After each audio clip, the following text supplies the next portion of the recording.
পঞ্চগড় সদর উপজেলায় জম্বিটা গ্রামে অনেক লোকের পেশা বাঁশের জিনিসপাতি তৈরি করে বাজারে বিক্রি করা।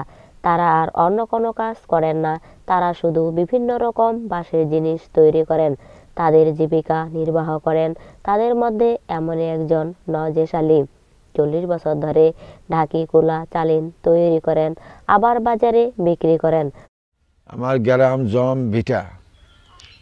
আমি ঢাকি 40 বছর ধরে আমি ঢাকিগুলা বানিয়ে খাই, এবং ইয়ারা বাঁশের দাম 200 হইতে 300 টাকা, কিন্তু মালের দাম নাই। এখন যে দাম আছে এই দামে আমার পোষায় না। এই গ্রামের আরেকজন মোতালেব, তিনিও 45 বছর ধরে ঢাকি, কুলা, চালিন তৈরি করেন ও বাজারে বিক্রি করেন।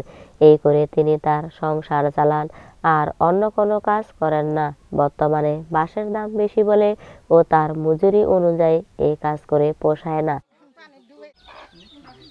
আমার নাম মোতালেব, গ্রাম জম্বিটা। আজ 45 বছর ধরে বাঁশের ব্যবসা করতেছি, অথচ বাঁশ কেনার কাজ করি।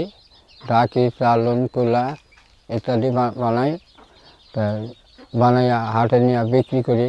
যেই দামে বিক্রি করি ওই দাম হিসাবে আমাদের কোনো পোষায় না। আবার ঢাকি, কুলা, চালিন প্রতিটি শহর ও গ্রামের মানুষের প্রয়োজনীয় সামগ্রী।